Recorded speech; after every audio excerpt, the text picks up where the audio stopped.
سلام طعنا بالنفط كبرات بيت سبت تقراي برودكاست سيرفيس نعلة سوني إسران ربعتن قنبت كلتاشن عسرت شمونتنا عم تمرت استواردو حدشتي وانا ومبالتات حيزنا لكم قريبنا لنا حبرا وزانحتكم صنعكم بمعدام نابزر زرات متسقاقرنا نبوزحات تقارو زحقوس زين عاوت بعالم لخو مع خنات زينة تقاليحهم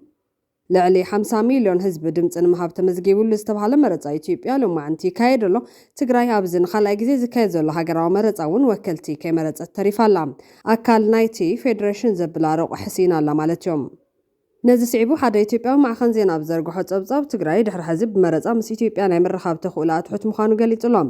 ትግራይ ናብ ሰላም ዶ ናብ ካሊ ዝብል ሕቶ ኣብ ዘለሉ ወቅቲ መራሒ ብልጽግና ኣብይ ኣሕመድ በወገኑ ንጽምዶ ዝምልከት መግለጽ ዝሃበ ኮይኑ ጉዳይ ድሕሪ መረፃ ምስ ትግራይ ዝግበር ድርድር እውን ተላዒሉሎም እዚ ከምዚ ኢሉ እንከሎ መረፃ እንተዘይመሪፅኩም ሬሳ ውሉድኹም ኣይተቐብሩን ዝተባሃሉ ስድራቤት ጥርዓን ከም ዘቕረቡ ማዕኸናት ዜና ፀብፂቦም ኣለው ብዝርዝር ክንሪአና የድምፅ አሰጣጥ ሂደቱ የተቋረጠባቸው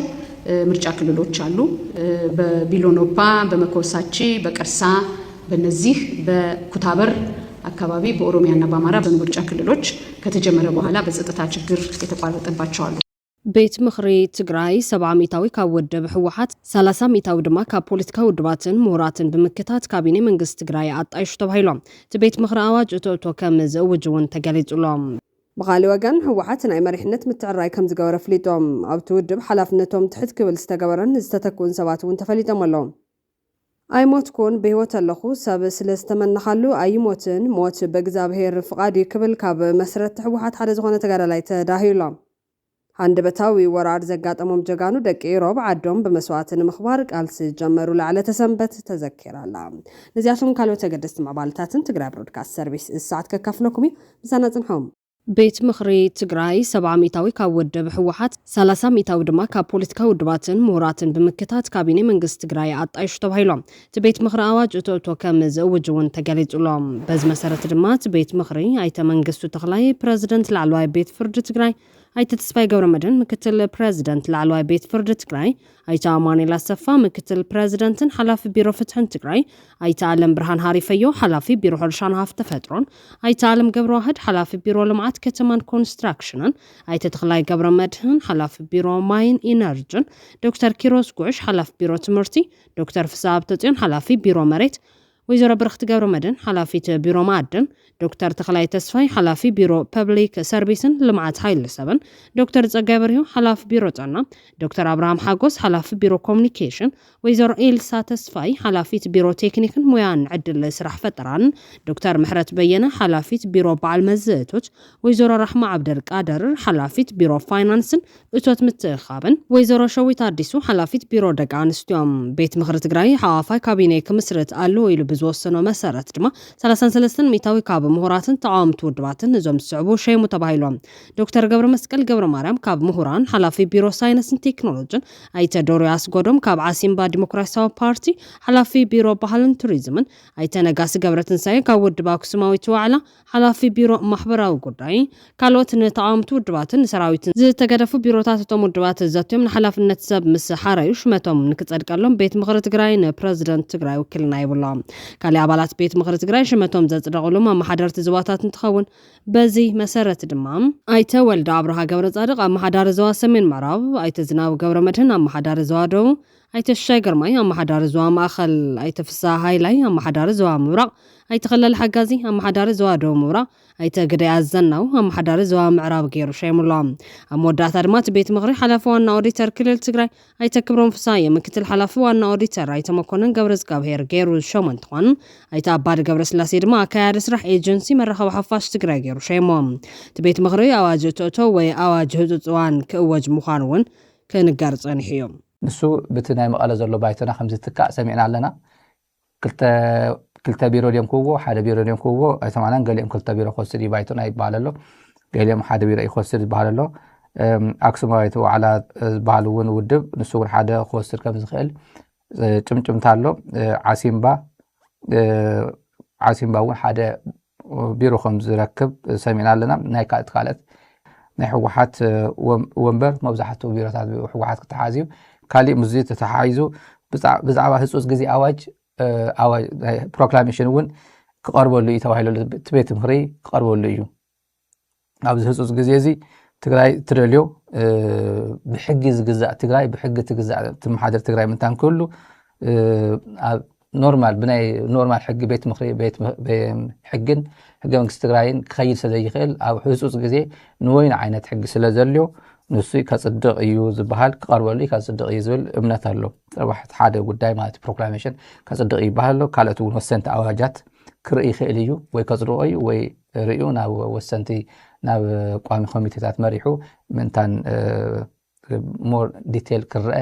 ክመርሕ ይኽእል እዩ ዝበሃል ኣሎ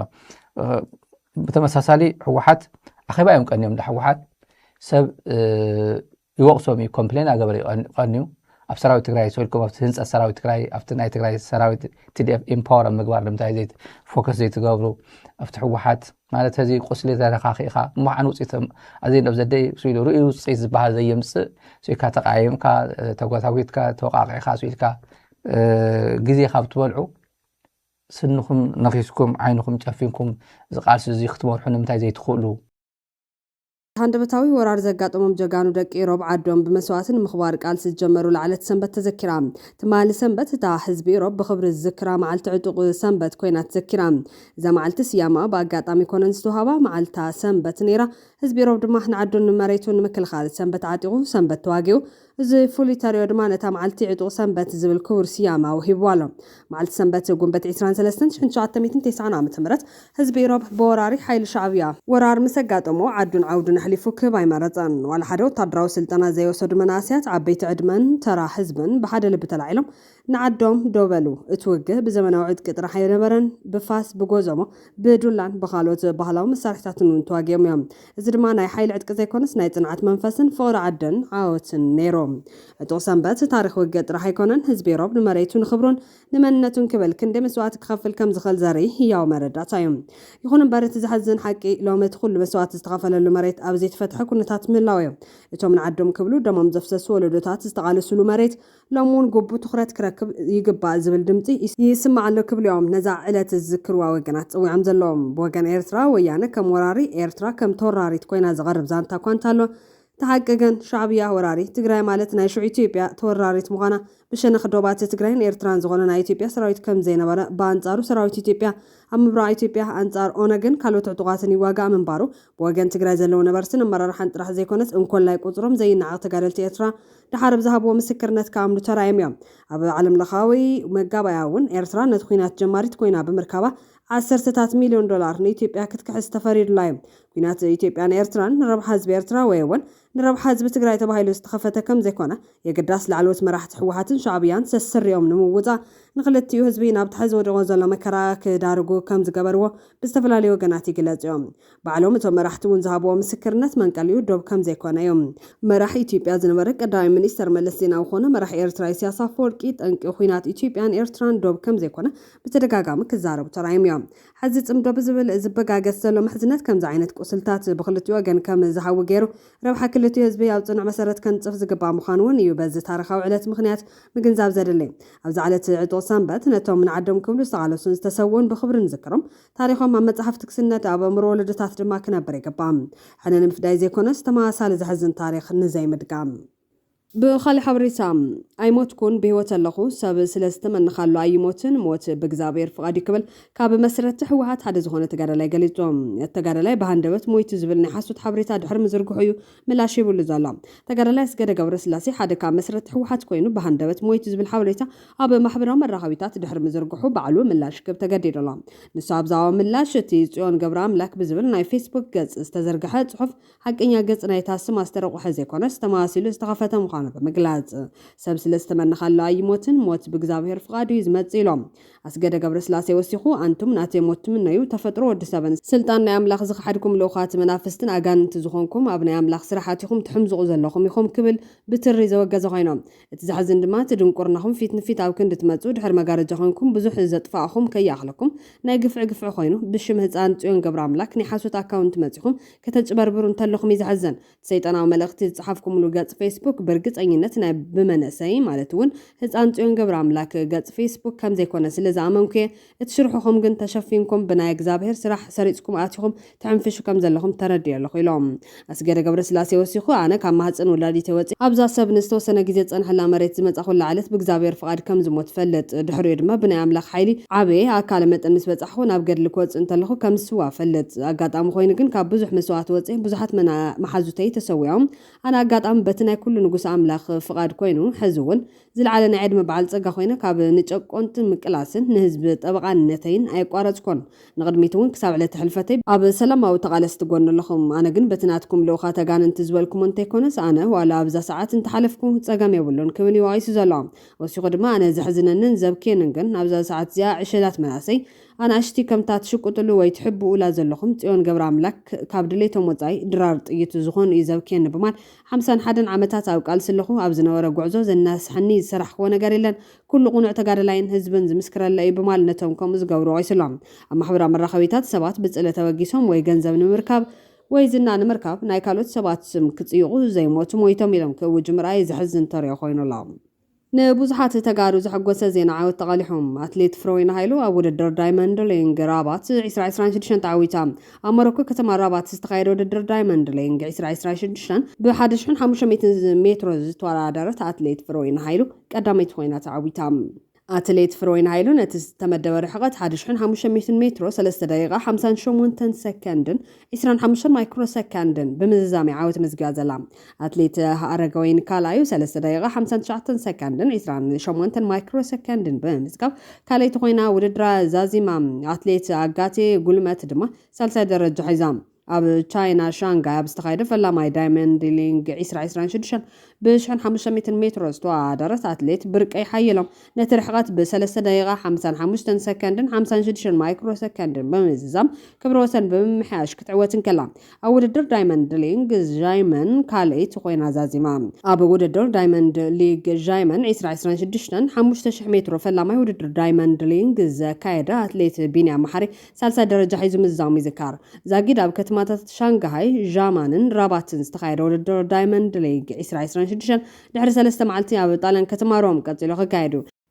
ነሰዓት እዚ ናብ ዝተዋደደ ካሊእ ሓበሬታን ትንሰገር ሕወሓት ናይ መሪሕነት ምትዕራይ ከም ዝገበረ ፍሊጦም ኣብቲ ውድብ ሓላፍነት ትሕት ክብል ዝተገበረን ዝተተኩን ሰባት እውን ተፈሊጦም ኣለዎም ቀዳማይ ካብ ፈጻሚ ስራሕ ዝተባረሩን ዝተተኩን ዝተባረሩ ዶክተር ፍስሓ ሃብተጽዮንን ዶክተር ሰለሞን ኪዳነን ኣብ ፈጻሚ ስራሕ ዝተተኩ ኣይተ ተወልደ ገብረ ጻድቃን ተወልደ ዕውር ዶክተር ኪሮስ ጉዕሽ ሓላፊ ቢሮ ትምህርቲ ካብ ፈጻሚ ስራሕ መጠንቀቕታ ዝተዋሃቦም ኣይተ ተኽላይ ገብረ መድህን ወይዘሮ ሊያካሳም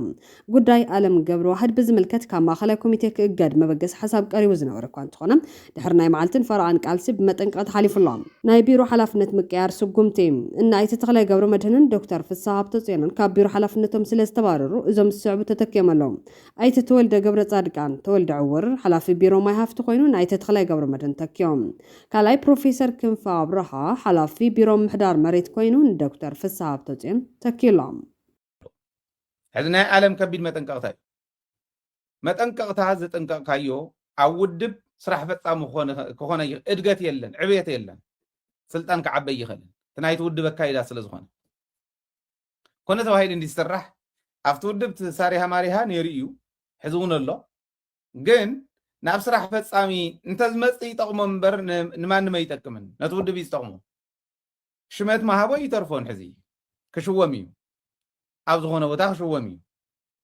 ነቲ ውድብ ግን መጠቐሙ ነይሩ ናብኡ እንተዝመጽእ ዝብል ሓሳብ ስለ ዘለና እዩ ኣብዝዩ ብዙሓት ሰባት ከምኡ የቕርብዎ ነይሮም ግን ትውሳነ ናይቲ ውድብ እዩ ናህና ኣይኮነን እቲ ውድብ ዝወሰኖ ሒዝካ ምኻድ ዝመሰለካ ምንቃፍ ናይ ግድን ስለ ዝኾነ እዩ ከይዓቢ ከቢድ መጠንቀቕታ ኢሎም ከቢድ መጠንቀቕታ ሓደ ዘስሐቕ ነገር ክነግረኩም ማእኸላይ ኮሚቴ ሕወሓት 45 እዩ ካብቶም 45 9 መውፅሉ 9 ስራሕ ፈጸምቲ ስለ ዝኾኑ ካብዚኦም 9 ተምፂና 36 ከባቢ ክኾኑ እዮም ካብዞም 36 ኣብ ክልተ መዓልቲ እንዴን ተወዲአን ተን ናይ ማእኸላይ ኮሚቴ ዝበሃላ ኣብ ክልተ መዓልቲ እየን ተወዲአን ሶሪ ኣብ ክልተ መዓልትን ፈረቓን እየን ተወዲአን እተን ክልተ መዓልቲ ንዓለም እየን ሓደ መዓልቲ መገምገም እዩ ሓደ መዓልቲ ከዓ ንሱ መልሲ ዝበሉ ማለት ዓርቢ ተገምጊሙ ቀዳም መልሲ ሂቡ ዝዓይነቱ ማለት ከምኡ እዩ ነይሩ ትውስታይ እውን ብጣዕሚ ስለ ዘስሕቐኒ እዩ ስለ ዝገረመኒ እዩ ፅቡቕ እንተኮይኑ ፅቡቕ እዩ ድሓን ፅቡቕ እንተኢሎሞ ፅቡቕ እዩ ግን ኣነ ይገርመኒ ሓደ ሰብ ክንደየናይ ዝኣክል ኢንፍሉዌንስ ክገብሮም ከሎ እዩ ክልተ መዓልቲ ንዕኡ ፍርቂ መዓልቲ ከዓ ንመጠቃለልን ነቶም ዝተረፉ 35 ማእኸላይ ኮሚቴን ዓይነት ገምጋም ዝኸውን ዝብል እንተተስተኻኽሎ ታውድብ ኢለ ስለ ዝሓስብ እዩ ታውድብ ክትወድቀኒ ስለ ዘይደሊ እዚ ዓርቢ ናቱ ገምጋም እዩ ነይሩ ተሲኡ ኣብ ትሕቲ መሬት ኣብ ልዕሊ መሬት ዘሎ ነገርን ኣብ ትሕቲ ሰማይ ዘሎ ነገርን ኩሉ ዘይተዋህሎ ነገር የለ ዘየለ ነገር ማለት እዩ ካብኡ ድሓር ሓፍ ኣቢልካ መጠንቀቕታ ካብቶም ተለዓሉ ሓደ ዝመፅእ ሓሳብ ዝትቃወም ኢኻ ናይ ባዕልኻ ሓሳብ እውን ተልዕል ኢኻ ዝብል እዩ 10 ምዃኖም ኣይ 9 ምዃኖም ቶም ስራሕ ፈጻሚ 45 ምዃኖም ቶም ማእኸላይ ኮሚቴ እኮ ሓድሽ ነገር ከምፅ ናይ 45 ውፅኢት ክንርኢ እምበር ሓደ ዝበሎ ከም ኢልኩም ተዓፊንኩም ኪዱ እንድሕር ኮይኑ እንታይ የድልዮም ቶም ማእኸላይ ኮሚቴ ዳ ስራሕ ፈጻሚ እውን 9 ምዃን ንምንታይ የድልዮም ስኢሉ ሓደ ዶ ይገዛእና ሓሳብ ክመፅእ ምእንታን ኮይኑ ብኻሊእ ዜና ልዕሊ 50 ሚልዮን ህዝቢ ድምፂ ንምሃብ ተመዝጊቡሉ ዝተባሃለ መረፃ ኢትዮጵያ ሎማዓንቲ ይካየደሎም ትግራይ ኣብ ዝነኻላይ ግዜ ዝካየድ ዘሎ ሃገራዊ መረፃ እውን ወከልቲ ከይመረፀት ተሪፋ ኣላ ኣካል ናይቲ ፌደሬሽን ዘብላ ረቑሒ እውን ሲና ኣላ ነሲዕቡ ሓደ ኢትዮጵያዊ ማዕኸን ዜና ብዘርግሖ ፀብፃብ ትግራይ ድሕሪ ሕዚ ብመረፃ ምስ ኢትዮጵያ ናይ ምርኻብ ተኽእላ ትሑት ምዃኑ ገሊጹ ኣሎ ትግራይ ናብ ሰላም ዶ ናብ ካሊእ ዝብል ሕቶ እውን ኣብ ዘለሉ ወቕቲ መራሒ ብልፅግና ኣብይ ኣሕመድ ብወጋኑ ንፅምዶ ዝምልከት መግለፂ ዝሃበ ኮይኑ ጉዳይ ድሕሪ መረፃ ምስ ትግራይ ዝግበር ድርድር እውን ተላዒሉ ኣሎ እዚ ከምዚ ኢሉ ከሎ መረፃ እንተዘይመሪፅኩም ሬሳዊ ውሉድኩም ኣይተቐብሩን ዝተባሃሉ ስድራቤት ጥርዓን ከም ዘቕረቡ ማዕኸናት ዜና ፀብፂበን ልዕሊ 50 ሚልዮን ህዝቢ ድምፂ ንምሃብ ተመዝጊቡሉ ዝተባሃለ መበል ሻውዓይ ሓፈሻዊ መረፃ ኢትዮጵያ ሎም ሶኒ ጉንበት 24/2018 ዓ.ም ድምፂ ይወሃበሉ ኣሎ ኣብዚ መረፃ ልዕሊ 50 ሚልዮን ህዝቢ ድምፂ ንምሃብ ዝተመዝገበ ኮይኑ ፍርቂ ዝኾኑ መረፅቲ ደቂ ኣንስትዮ እየን ከምኡውን ማእኸላይ ዕድመ ናይቲ ሃገር 19 ዓመት ብምዃኑ መናእስያት ልዑል ተሳትፎ ኣለዎም ተወዳደርቲ በዝሒ ዝምልከት ብመሰረት ሓበሬታ ሃገራዊ ቦርድ መረፃ ኢትዮጵያ 47 ናይ ፖለቲካ ፓርቲታትን ልዕሊ 10,900 ሕፁያትን ይሳተፉ ኣለዎም ካብዚኦም ውሽጢ 2,198 ንፌደራል ባይቶም 8,736 ንክልልን ከተማን ኣብያተ ምኽሪ ከምኡውን 73 ውልቀ ተወዳደርቲ ይርከብዎም ሎሚ ሰኒ ኣብ ትግራይ ብሙሉእ ኣብ 38 ናይ ምርጫ ክልላት ከምኡውን ኣብ ክልል ኣምሓራ ኣብ 8 ናይ መረፃ ክልላት ምርጫ ኣይካየደን ከም ውፅኢቱ ድማ እዚ መረፃ ኣብ ሙሉእ ትግራይ ኣብ ዝዕለት ዘይካየድ ኮይኑ ንኻልኣይ ግዜ ዝኸውን ዘሎ ቅድሚ 5 ዓመታት ኣብ ዝነበረ መረፃ ብሰንኪ ለበዳ ቫይረስ ኮሮና ኣብ መንጎ መንግስቲ ትግራይን መንግስቲ ፌደራልን ዝነበረ ምስሓብ ኣብ ትግራይ ዝተኻየደ ክልላዊ መረፃን ድሕሩ ዘጋጠመ ኩናትን ትግራይ ኣብ ባይቶ ወከልቲ ህዝቢ ኢትዮጵያ ዝኾነ ይኹን ወካል ከሃለዋ 5 ዓመታት ዝተወድኡ ኮይኖም ኣብዚ ናይ ሕዚ መረፃ ድማ ብሰንኪ ምስቲ ካብ መዝገብ ቦርድ መረፃ ተሰሪዙ ዝተባሃለ ውድብ ሕወሓትን ምዕንፃል ስምምዕ ፕሪቶርያን ዝበሉ ቅልውላው ፀጥታ ኣብ ትግራይ ንኻልኣይ ግዜ መረፃ ኣይካየድን ዘሎ ብዘይካዚ እቲ ናይ ሎም ዘመን መረፃ ኣብ ክልል ኣምሓራን ኦሮምያን ዝርከቡ ዕጡቓት ፋኖን ሰራዊት ናጽነት ኦሮሞን ናይ ምንቅስቓስ ገደብ ከም ዝገበሩ ኣብዛ ወጅሉ ወቅቲ ዝካየድ ዘሎ ሓላፊ ብልፅግና ዞባ ሰሜን ወሎ ናይ ክልል ኣምሓራ ኣብ ዝቅንያት እውን ከም ዝተቐተለ ተገሊጹ ኣሎ መንግስቲ ኢትዮጵያ ነቲ ናይ ዕጡቓት ኣዋጅ ውድቕ ዝገበረ ኮይኑ መረፃ ከዕንቅፉ መፂኦም ነይሮም ዝበሎም ኣካላት ካብ ሰሜን ወሎ ክልል ኣምሓራ ናብ ትግራይ ከም ዝደፍአ ላዕለዋይ ሓላፊ ምክልኻል ኢትዮጵያ ፊልድ ማርሻል ብርሃኑ ጁላ ንሚድያታት ውሽጢ ሃገር ተዛሪቡሎም እዚ መረፃ ብናይ ጉዕዞ መጠንቀቕታ ዝተዓጀበ ኮይኑ መንግስቲ ዩናይትድ ኪንግደም ብሰንኪ ዘሎ ስጋት ፀጥታ ዜጋታታ ናብ ገለ ክልላት ብምሉእ ከምኡውን ምስ ጎረባብቲ ሃገራት ካብ ዘዳው ናብ ናይ ዶብ ከባቢታት ካብ 10 ክሳብ 100 ኪሎ ሜትር ርሕቐት ውሽጢ ካብ ዝኾነ ምንቅስቓስ ክዕቀቡ ዘጠንቀቕ ናይ ጉዕዞ መተሓሳሰቢ ውፅኡ እዮም ኣምነስቲ ኢንተርናሽናል ብወገኑ ሰበስልጣን መንግስቲ ኢትዮጵያ ኣብ ድሮ ሓፈሻዊ መረፃ መራኸቢ ብዙሃን ትካላት ስቕ ንምባል ምጭፍላቆም ኣበርቲዖም ኣለዉ ክብሉ ቀይስዮም ሕብረት ኣውሮፓ ካብ ተዓዛባይ ንርእሱ ዘረሓቐሉ ሕብረት ኣፍሪካ ግን ተዓዘብቲ ዝሰደደሉ እዚ ናይ ኢትዮጵያ መረፃ ካብቶም 547 ናይ ህዝቢ ተወከልቲ ምክር ቤት መንበራቶም ነቶም 501 ንምምራፅን ንክልል ቤት ምክሪ ኣባላትን ዝካየድ እዮም ይኹን እምበር እቲ ናይ ሎም መረፃ ኣብ ክልላት ኣምሓራን ኦሮምያን ኣብ ገለ ከባቢታት ዝተጀመረ መስርሕ ምድማፅ ብሰንኪ ፀጥታዊ ስጋት ከም ዝተቋረፀ ቦርድ መረፃት ሃገር ኣፍሊጡ ኣሎ ሓላፊት ናይቲ ቦርድ ሜላት ወርቂ ሃይሎ ኣብ ዝሃበቶ መግለፂ መበል ሻውዓይ ሓፈሻዊ መረፃ ኢትዮጵያ ሎሚ ንጎ ከም ዝተጀመረ ብምግላፅ ኣብ ኩሎም 50,188 ነቑጣታት ማለት እውን ጣብያታት ሰዓት 12 ንጎ ድምጽ መሃብ ከም ዝተጀመረ ሓቢራ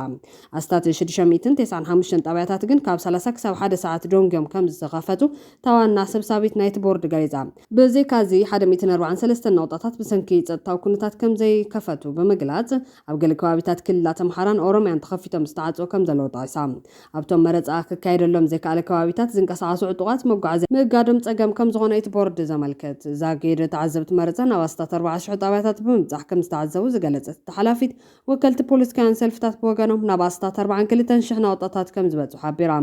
ልዑል ቁጽሪ ኣድመጽቲ ናብ መድመጽ ጣብያታት ይውሕዙ ከም ዘለዉ ብምግላጽ ድማ ኣብ ገለ ከባቢታት ነዊሕ መስርዕ ኣሎ ኢላ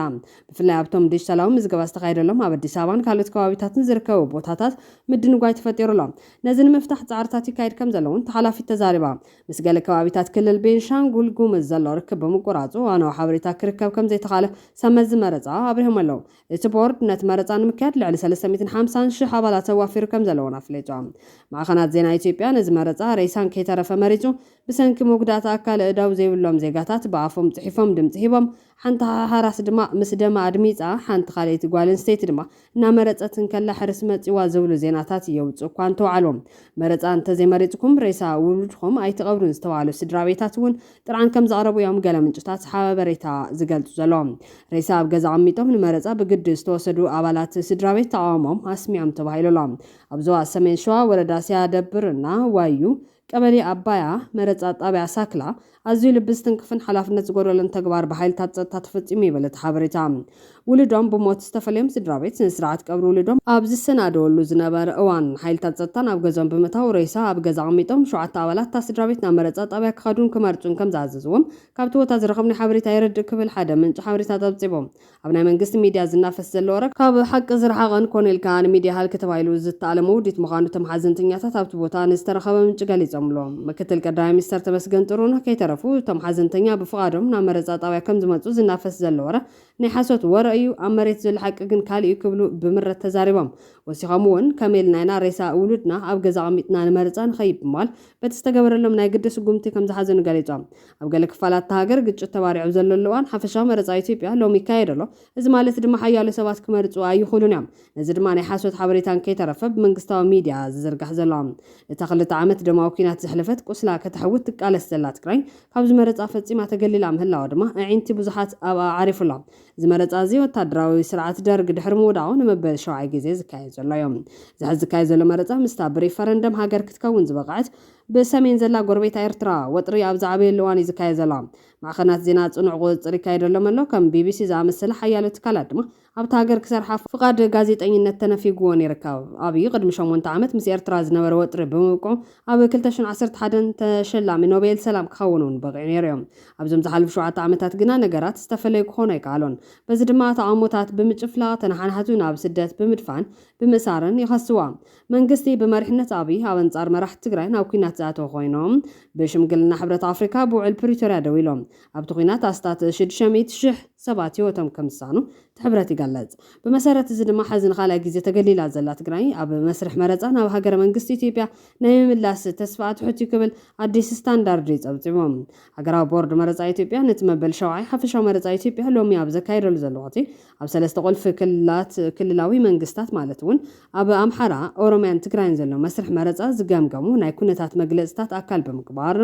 ኣዲስ ስታንዳርድ እቲ መረፃ ነፍሲ ወከፍ ክልል እንታይ ትርጉም ከም ዘለዎ እሞ ነቲ ናይቲ ሓፈሻዊ ፖለቲካዊ ጉዕዞ ሃገር ዘለዎ ረብሓ ዘገናዘበ ዓሚቕ ዳህሳስ ቀሪቡሎም እቲ ጋዜጣ ኣብ ትግራይ ዘተኮረ ክፋሉ ኢትዮጵያ ናብቲ ናይ 2018 ሃገራዊ መረፃ ክትቀርብ እንከላ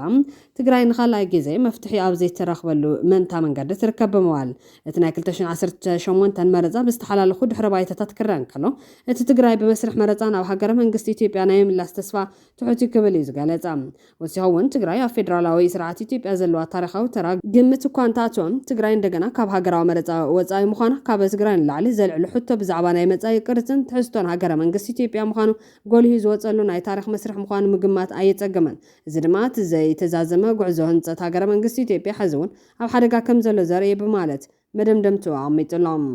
ትግራይ ድሕሪ መረፃ ናብ ኩናት ዶ ናብ ድርድር ዝብል ሕቶ ክለዓል ግድን ኮይኖም ገለ ወገናት ኣብይ ኣሕመድ ድሕሪ መረፃ ሃገራዊ ፃውዒትን ኩሎም ዓመፅቲ ሓይልታት ብምባል ናይ ዕርቅን ምርድዳእን ሰነድ ኣዳልዩ ተረዳዲእና ንስራሕ ብምባል ፃውዒት ክገብር እዮም ንኣብነት ኣፍልጦ ውድብነት ሕወሓት ናብ ዝነበሮ ይመለስ ኢሉ ፍትሒ ዘይብሉ ዕርቃ ኣውጁ ንመራሕቲ ሕወሓት እሪ ቁፅር ኣቢሉ ነንሕድሕዶም ክበታትኖም እዩ ዝብል ተኽእሎ ከም ዘሎ ገሊፆም ኣሎም ካሊእ ክብሮም ግደይ ዝተባሃለ ተዓዛቢ ድማ ናይ ወሰን ተመልከቲ ኮይና ክሳብ መዓዝ ዝብል ሕቶ ብምልዓል እሁሩ ኬንያታ ብዛዕባ እቲ ዝዕዘቦ ዘሎ መረፃ ክሳብ ሕዚ ፅቡቅ ኣሎ ይብል ኣሎ ሕብረት ኣፍሪካ ነዚ መረፃ ፍትሓዊ ነይሩ እንታይ ኢልዎ በዓሉ ንሓይሊ 4 ኪሎ ልዕሉ ይኹሉ እዮም ምዕራባውያን ተኾነ ረብሖም ዘረጋግፅ ዝእዘዞም መንግስቲ ስለምህላው እምበር ጉዳይ ዲሞክራሲ ኣይንታዮምን ብገጽ ደገ ንሓይሊ 4 ኪሎ በዚ መዳይ ዝበፅሖ ፅዕንቶ ኣብ ዝእቶ ዝበሃል ኣይኸውንን ይብል ኣስዒቡ ድማ ብወገን ውሽጢ ዓዲ ናይ ሓይሊ 4 ኪሎ ፅብለልታ ዘላ ነቶም ዳሕና ዝበሃሉ ዝነበሩ ተቃውምቲ ውድባት ኢትዮጵያ መሓዝቱ ገይሩ ስልጣን ጥቕምን ብምክፋል ስስዖም ምጥባር እዮም ብቐፃሊ እውን ነዚ ጠበራ ኣጠናኺሩ ስለ ዝቐፅለሉ ተሓቒፎም ክቐፅሉ እዮም ብፍላይ ምስቲ ነታ ናይ ትግራይ ውድብ ዘለዎም ቂምን ፅሌትን ኣንጻር ዘወዲ ክለዓሉ ዘይግመት እዮም ከምታ ዝነበርዋ ክቐፅሉ እዮም ክብል ተቃውምቲ ኢትዮጵያ ምስ ሕወሓት ክሰርሑ ዘለዎም ተኽእሎ ዳርጋ ዜሮ ምዃኑ ዝገልጽ ሓይሊ 4 ኪሎ ምስ መሻርክቱ ዝብለና ዘሎ ጽልዋ ዘይብልኩም ኢኹም ዝብል ዝብል ክብሮም ግዳይ ካብዚ ጽልዋ ይብልኩምን ዝብል ናይ ብልጽግና ገምጋም ብኽልተ መንገዲ ምውፃእ ከም ዝከኣል እውን ኣመልኪቱሎም ሓደ ሃገር ምምስራት ምዃኑ የመልክት ይኹን እምበር ኣብዚ ጉዳይ ሓበራዊ ድሌት ስምምዕን ከም ዘየለ ብቐሊሉ እውን ከም ዘይህሉን ኣብ ጽባሕ ፅንተት ዘለና የተኣምር ዘብል ኩነታት ዘመልክት እዮም ኣብ ከም ዛምሰለ ኩነታት ሽሕ ግዜ ዋላ ነፃነት እንተበልካ ረብሓኻ ክትሕልወሉ ካብ ዝግበአካ ናይ ማእኸል ፖለቲካ ናብ ወሰን እናተዳፋእኻ ስርዓታዊ ዝኾነ ናይ ስነ ልቦና ማሕበራውን ኢኮኖሚያውን ፀቕጥነት ተኣናገድካ ከም ዘይእመን ካልኣይ ዜጋ ተቆፂርካ ጽልዋ ኣልቦ ኮይንካ ትነብር ክብል ዘጠንቀም ወሲኹ ድማ ብገለ ተኣምር ሃገር ናይ ምዃን ዕድል እንተንረክብ ኳስ ማዕረን ፀባን ዝፈሰላ ምድረገነት ንናይ ኣሜሪካ ዘንዕቕ ዲሞክራሲን ፍትሕን ዘለዎ ዓዲ ንፅበ ከም ዘለና ተስፋ ይገብር ናትና መራሕቲ ብሓፈሹ ልሂቅ ትግራይ ብሓቂ ንዘራረብ እንተዳኢልና ጨና ዲሞክራሲ ዘይብሉ ብትዕቢት ህልኽ ብድዐ ኣነነት ስስዓ ዝስኸረ ድሑር ምዃኑ ሓደራን መስዋዕትን ህዝቢ ረሲዑ ጠሊሙ ኣብ ፅባሕ ፅንተት ንሰንሳቱ ይመናጨት ዘሎ ምዃኑ ምርኣይ ኩሉ በማል ገና ምምሕያሽ ዘድልዩ ሓደገኛ ኩነታት ከም ዘሎ ይመልክት እቲ ካልእ ኣማራፂ ድማ ምስ ናይ ብሄር ፖለቲካን ፌደራሊዝምን ፍትሕ ፈፂምካ ናይ ህዝቢ ቁፅሪ ትርጉም ንከይልዎ ምግባር ምዃኑ ይመልክት ውልቀ ሰባዊ ፀብለልታ ዝማእኸሉ ሊበራላዊ ዲሞክራሲ ብዕሊ ምቕባልን ዝዓዲ ብብሄር ዘይኮነስ ዋላ ከምቲ ቀደም ብክፍለ ሃገር ክትዋቐር ምስራሕ ብውፅኢቱ ድማ ንዘመናት ከም ስጋት እትሪኦም ዝነበርካ ህዝብታት ሓይልታትን እሙን ጎረቤትን ስትራቴጂክ መሓዛ ቃልስን ምግባር ኣገዳሲ ምዃኑ ይምዕድ ዘለናይ ግዜ ካብ ህልኽ ውፅእ ኢልና ስስዕና ውሕጥ ኣቢልና ምዛ ብቐሊሉ ተፈኒና ዘይንፍለያ ትመስል ዓዲ ከመኢልና ረብሓና ኣረጋጊፅና ነበር ዝብል ዓብይ ሕቶ ብግቦ ክንምልሰሉ ይብል ህዝብን ዓድን በቲንካ ኣብ ወሰን ኮይንካ ለውጢ ዘይብሉ ቁዘማ ክሳብ መዓዝ ክብል እዩ ክብሮም ግዳይ ሓቲቱ ዘሎም ኣብ ማእኸል እዚ ቀዳማይ ሚኒስትር ኣብይ ኣሕመድ ፅምዶ ሕማም ርእሲ ከም ዝኾነ ኣረጋጊፆም ታሪኻዊ ፀላእቲ ኢትዮጵያ እዮም ዝበሎም ሓይልታት ሰላማዊ መረፃ ከይካየድ ተፀዋእቲ ሓይልታት ከም ዘዋፈሩ ከሲሶም ቀዳማይ ሚኒስትር ኣብይ ኣብ ሸውዓይ ሓፈሻዊ መረፃ ኣብ ትውልዲ ዓዲ ዝኾነት ኣብ በሻሻ ድምፂ ድሕሪ ምሃቡ ንጋዜጠኛታት ኣብ ዝገበረ ቃል ምሕተት ታሪኻዊ ፀላእቲ ዝበሎም ሓይልታት ኣብ ኢትዮጵያ ዲሞክራሲያዊ መረፃ ምክያድ ከም ዘይከኣል ከእሙኑና ፈቲኖም ኢሎም እቲ ቀዳማይ ሚኒስትር ህዝቢ ኣብ ኢትዮጵያ ክንሃንፁ ብዛዕባ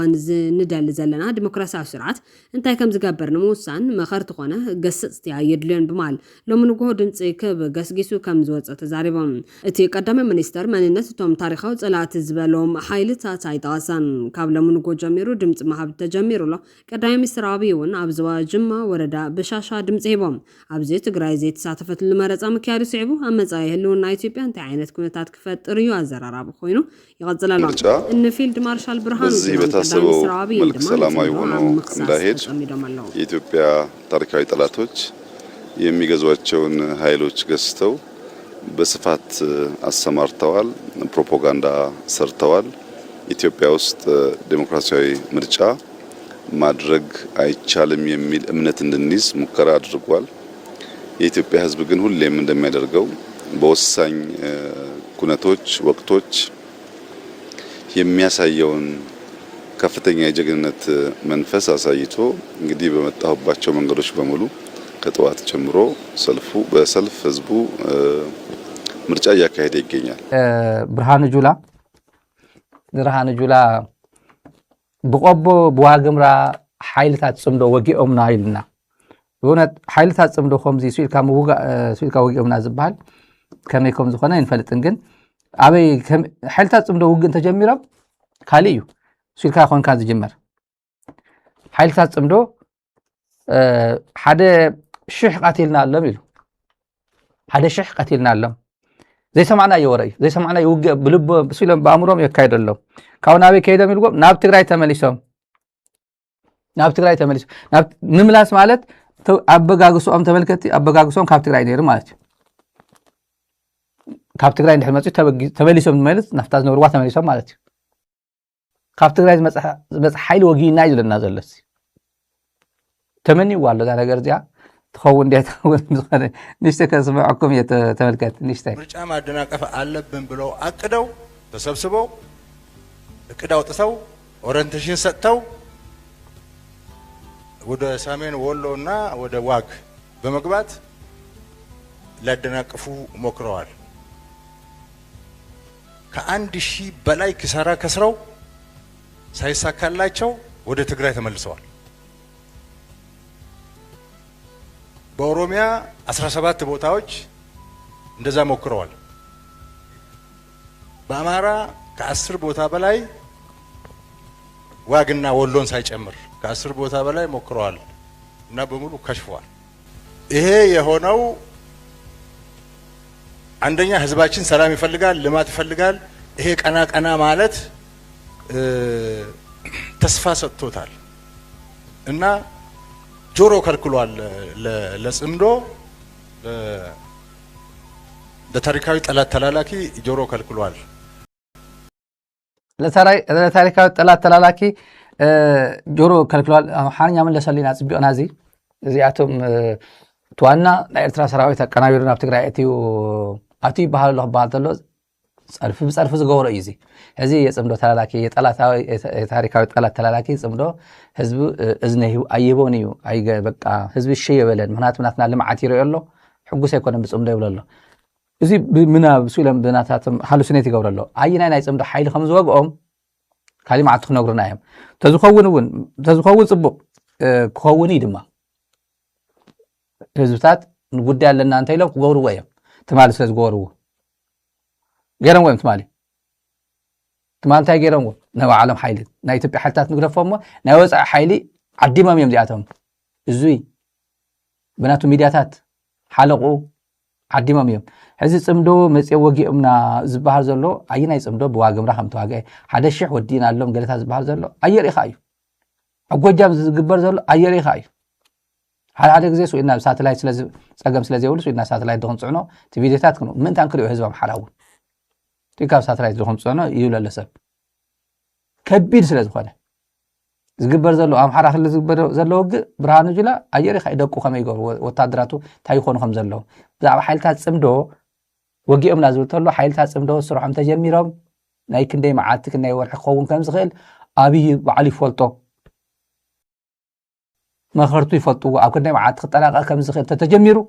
ኣብ ክንደይ መዓልቲ ክጠናቐቕ ከም ዝኽእል ይፈልጦ እዩ ብርሃኑ ፀገም የብሉን ጥዕና እውን ይጎድሎ ኣሎ ከቢድ ኩነታት እዩ ዝኒኦ ያው እንደምን ኢሉ ናፍታ ፌደራል ፖሊስ ሰብ ፀዊዑ ይኸይዱ እምበር ጥዕና እውን ይጎድሎ እዩ ዘሎ ኖርማል ናይ ባዮሎጂካል ጥዕና ማለት እዩ ብዝኾነ ክነዘኻኽሮ ሓይልታት ታሪካዊ ፀላእትና ዝበሃል ዘሎ ናብ ካሊእ ጉዳይ ቀደም ክያድና እነዚኦም ንሓደ ክንምለስ ቻሉን የሚያህል ሰው ተገድሎ እነሱ አመፅ ቀስቅሰው ኢትዮጵያን ማእሳት ውስጥ እናነዳለን ባሉበት ሰዓት የኢትዮጵያ ጸጥታ ኃይሎች ሁኔታዎችን እየተቆጣጠሩ ነው። ግን ከዛም የሚያልፍ ቢሆን የኢትዮጵያ ችግር የኢትዮጵያ ብቻ አይደለም። ከኢትዮጵያ አልፎ ኤርትራን የሚበለበልብ ችግር ነው። ሁለቱ ሀገሮች ላይ ደግሞ እሳት ሲያነድ የነበረ ቡድን አለ። ስለዚህ ኢትዮጵያም ኤርትራም ሰላም እንዲያገኙ አስፈላጊ ከሆነ ከኤርትራ መንግስት ጋር አስፈላጊውን ሁሉ ትብብር ሁሉ መደረግ አለበት ብዬ አምናለሁ። ወንድሞቻችን ናቸው። የሁለታችንም ጠንቅ የነበረው ቲፒኤልኤፍ ነው። ቲፒኤልኤፍ በአፍሪካ ቀንድ እስካለ ድረስ ደግሞ ኤርትራም ኢትዮጵያም ሰላም ስለማይሆኑ ይሄ ኃይል ታሪክ እንዲሆን ለማድረግ በሚደረገው ሂደት ውስጥ ይሄ ሉዓላዊነት ነው የሚባል ነገር የለም። በቲፒኤልኤፍ እና በኤርትራ መካከል ልዩነቱ አይገባኝም። ቲፒኤልኤፍ ኤርትራ ራሳቸውን 30 ዓመት ተግለው ሀገር ብለው ወጡ። ቲፒኤልኤፍ 17 ዓመት ታገለና ኢትዮጵያን ያስኩ ብሎ ቲፒኤልኤፍን በኢትዮጵያ ኪሳራ ሲያገለግል የነበረ በሁለቱ መካከል ልዩነት አይታይም። ስለዚህ ኢትዮጵያን ለማዳን ኤርትራንም ለመታደግ የሚደረጉ ሂደቶች ድረስ እስከዛ ድረስ ማሰቡም እኔ ተገቢ ነው ብዬ ለማምነው። ሕዚ እዚ ሰብ እዚ ኣብ ስርዓት እሱ ትክክል እዮም ነይሮም። ሕዚ ግን ብዛዕባ ፅምዶ ታሪካዊ ጠላቶች ዝበሃል ዘለና ርኢዎ ፅምዶ ለታሪካዊ ጠላት ተላላኪ ጆሮ ከልክሏል። صمدو لتاريخاوي طلات جورو كالكلوال هذه نغرات ناواتم كتغلبط تل ነገር ከግልበጥ ይለም ከሐስበተለው ከመይ ከምዝልዎ ታሪካዊ ጠላት ይለምዎ እዚ ግን ወንድሞቻችን ናቸው እህቶቻችን ናቸው ይለላብቲ ጊዜ ተቃያራ እዩ ብዛዕባ ጽምዶ ናይ ጽምዶ ሓይልታት ገጢሞምና ሕዘይ ይባልን ሕዚ በሐሳቡ ነው ገጠምካ ገና ተጻቢና አይና ለሙን አናውን ሰገውሩልካ ቺካ ውሽጣውሽቲ ተሰምዖ ገለታት ኩሉ ይኽእል አይገውሩልካ አናውን ሰገውሩልካ እንተ መጽየምካ ግን ሓይልታት ጽምዶ መጽየምና ይኮነን ዝባሃል በሊዕምኒ ጎቢጦምኒ ይኽባል ድሓር ንሽቲ ክጅመርተሉ